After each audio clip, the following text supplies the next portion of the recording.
5.000 kroner for en sædeplads til 110 kroner. Og så de to nationalmelodier.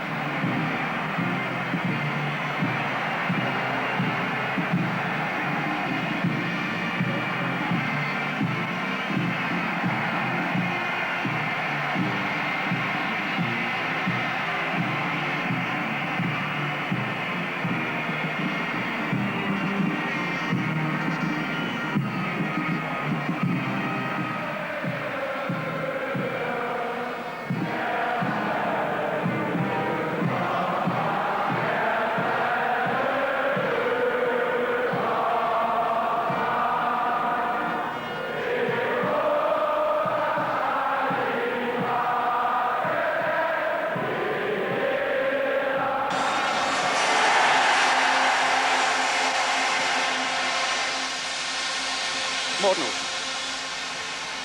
Ivan Nielsen. Arnesen, der spillede en stor kamp mod Anderlecht forleden. Søren Lerby er med ham i venstre siden. Frispark. Vi har set Sovjetunionen specielt, synes jeg, i udekampen mod Skovberg. Skal have hjælp med Laudrup. Fysisk stærke i nærkampen med russerne. Det ved vi. Nummer 10 på Tonsrup.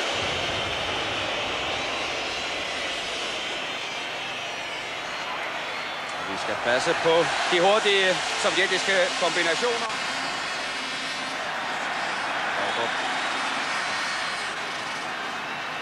Lerby overlapper.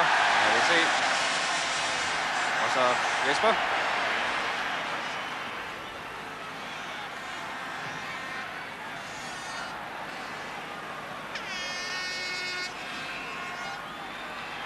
Og så kommer skuddet. Kæmpe chance til Jens Jørgen Bertelsen for at score sit andet landskampmål. Han har ikke scoret i de seneste næsten 6 år. Her kommer bakken Demjanenko skydende frem. Han er også farlig, når han går igennem i venstre siden.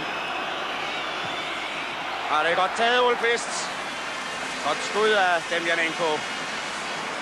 Stort pareret af Ole Kvist til kampens første hjørnespark her efter små 7 minutter spil her.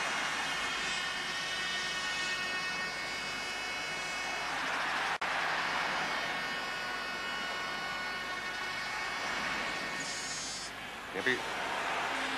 Og Berger ind.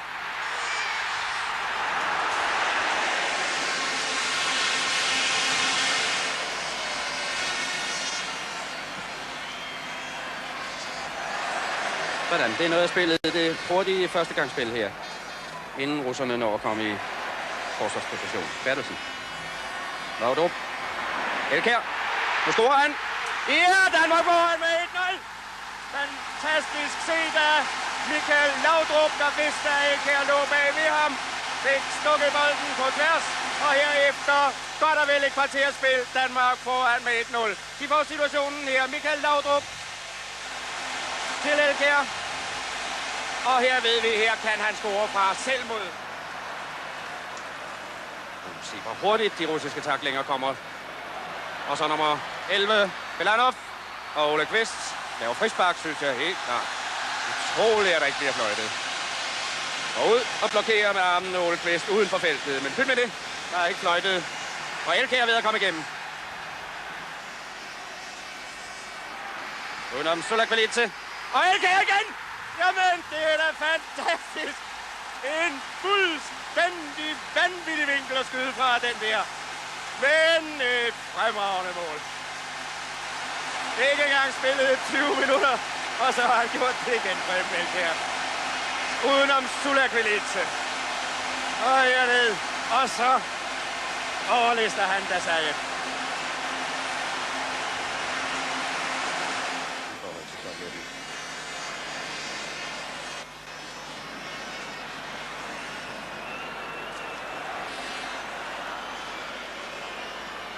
Der skal vi passe på skud fra Gavrilov. Han er uhyggeligt præcist skydende Gavrilov på distancen, og der var slet ingen til at dække op. Her godt Smanov.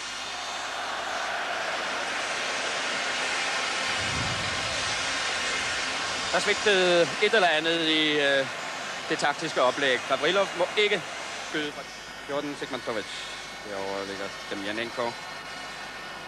Laudrup er trukket ned for at genere ham her i fremstødet.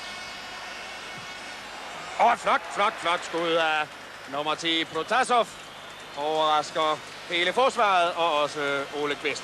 Reducering af Sovjetunionen her i det 26. minut. Her kommer det igen. Morten Olsen var lige oppe og gøre opmærksom på den danske udskiftning. Dommeren kunne konstatere, at den havde han så sandelig observeret.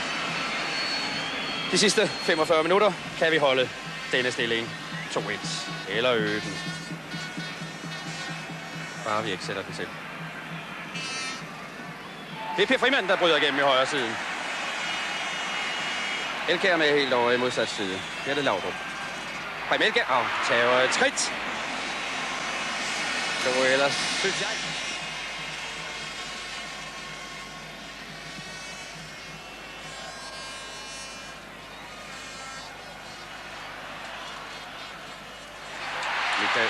Preben Elkjær. Og Michael Laudrup. Og så scorer han. Ja! Michael Laudrup. Efter forarbejde af Preben Elkjær. Jamen, Michael Laudrup, han er altså ikke mere end 20 år. Han optræder som en gammel, garvet landsholdskæmpe. Ja, næsten som sin far Finn Laudrup på sine sidste landsholdsdage. Finn Laudrup, der spillede sin sidste landskamp i 1979. Lerby har taklet Lanikov. Og så Laudrup. Lerby går med ham. Godt rykket med af Lerby der. Det tvinger russerne til at koncentrere sig. Michael Laudrup! Det er 4-1. Ja, der er spillet 19 minutter af anden halvleg. Det er hans tredje optræden i træk på det danske landshold, hvor han scorer 2 mål. Og mod Dasaev. Og der skal i hvert fald lyde en meget, meget stor del af æren for målet til Søren Lerby, der rykker med. Her med nummer 6 rykker med, tvinger russerne til ikke at kunne... Efter denne landskamp. Men en fodboldnation, som vi aldrig har taget point fra, der fører vi nu med 4-1. Og Sepp Piontek i hele sin regeringsperiode siden sommeren 79 har han jo gjort det.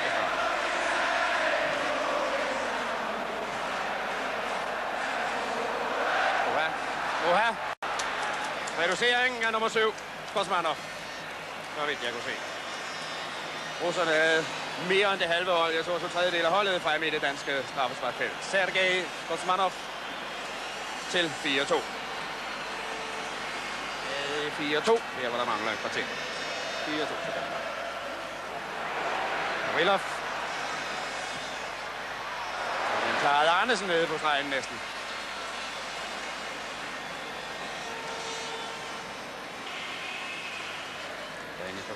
Se, hvor russerne kommer i bølger og har kun 2 mand hjemme. Resten er fremme. Demjanenko. Ja.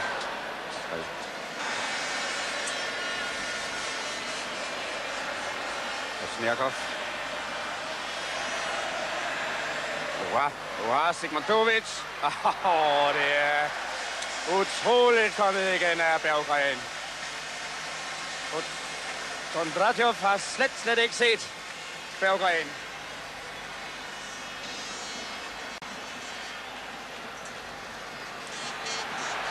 Og Frimand.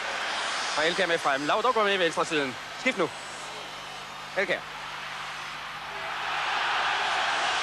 Ingenting.